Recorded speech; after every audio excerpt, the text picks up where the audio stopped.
Ne shqiptarët e Maqedonisë, pas vitit 90, nisëm një betejë të re politike me aspiratat tona historike se si këmbë të arrijmë edhe ne ta bëjmë lëvizjen tonë përpara.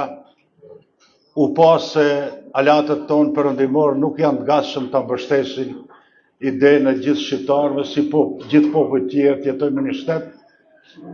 Bashkërisht bëm kompromisin që brenda këtij shteti Maqedonisë ne të nisim rrugtimin ton të në rend të parë autonomisë politike.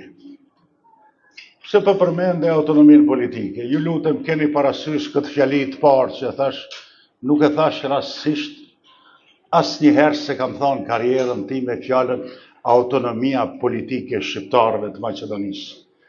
Më pastaj kjo mbi ndërtu me referendumin për autonomi politike dhe territoriale, që bëri atëherë kryetari PPD-s, Partia për Prosperitet Demokratik. Kjo nuk u realizu me shtytje, me ecje përpara edhe mendimin e Bashkimit Evropian me sugjerimin e Shqipërisë dhe të Kosovës, u shku drejt idesë së krijimit të shtetit përbashkët me Maqedonës.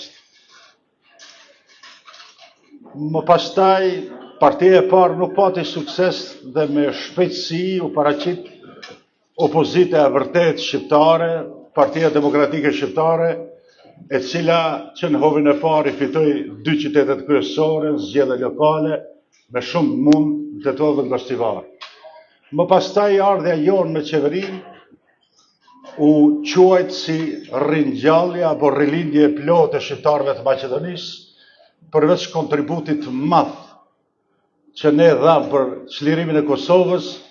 Juve i kujtohet, du opinionit ja kujtoj se viti 98 është rilindja, rimëkëmbja shqiptarëve dhe me shpejtësi të madhe për disa muaj shqiptarët filluan të drejtojnë institucione jashtëzakonisht të rëndësishme për këtë shtet. Partia ishte shumë e fuqishme, tu fillu prej strukturave të Ministrisë së Brendshme, të Kulturës, Financave e kështu me radhë. Mund këtë kohë, kur ishte plani që ne shkojmë përpara dhe të bëhemi zot të këtij shteti ashtu si të tjerët, u paraqit Alia Meti me shokët e vet dhe theu procesin në gjys, e dëmtoi procesin dhe tentoi që ta shkatërroj organizimin politik shqiptarëve.